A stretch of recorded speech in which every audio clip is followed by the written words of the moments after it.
Бактар Жеңишбекович, канча жаштасыз? Жеңишбек Шериматович, 44-төмүн. 44-төсүзбү? Жаш эле турбайсызбы анда? Бияка чыгыңыз трибунага. Сизден улуу өткөндө Кемпироват маселесин караганда сизден 10 жаш улуу урматтуу генералыбыз Камчыбек Кыдыршаевич 6 саат турду трибунада. Урматтуу президентибиз айтты, отуруңуз деп.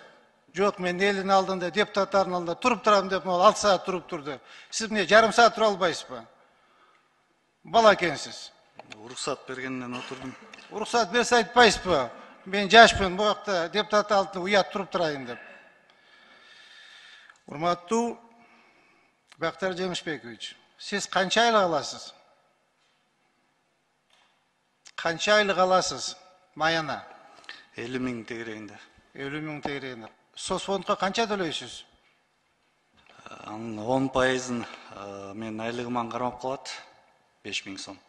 5 000 сом. Кудайым буйруп пенсияга чыксаңыз, канча сом тегерегинде пенсия аласыз?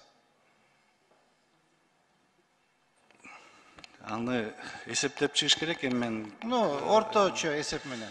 Орточо эсеп менен айта албайм бүгүнкү күндө. Кайсы жерде иштеп калган кандай айлык болуп калат. 50 000 тегерегинде аласыз. Мен эсептеп койдум.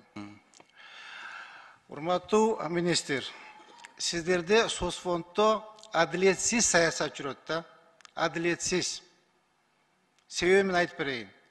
Пенсия көбөйгөндө учурда пенсияны чоң көлөмдө алган биздин пенсионерлердин пенсиясына 10 000, 15 000 сомго чейин кошулат. А пенсияны аз алган биздин пенсионерлерге 500 сом, 1000 сомдон кошулат. Бул адилетсиз саясат.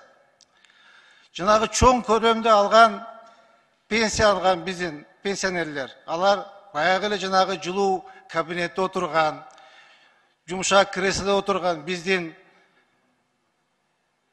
чиновниктер алат. Жана багы жокко дагы жок деп чортаман, кедей кембагалга, колхозчуга дагы эле иштеме жок.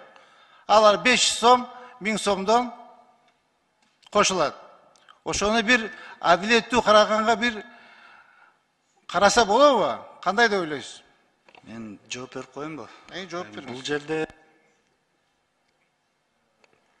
10% кызматкерден кармалат, иш берүүчүдөн 17% төлөнүп берет. Жалпысынан 27% төлөнөт да. Ошондо мисалы ошол эле мугалим бүгүнкү күндө 20 000 айлык алып атса, айына мугалим 5 000 сом төлөп атса, баардыгын бириктиргенде 5 000 сом мугалим төлөп атат дейли. Ошол эле учурда бизде фермерлер бар, азыр жакшы акча таап атышат. Малын сатат, чөп сатат, коросун эккен нерселерди сатат. Анан ошол эле учурда мугалим 5 000 төлөп атса соцфондко, ошол киши айына 7 000 сом төлөйт.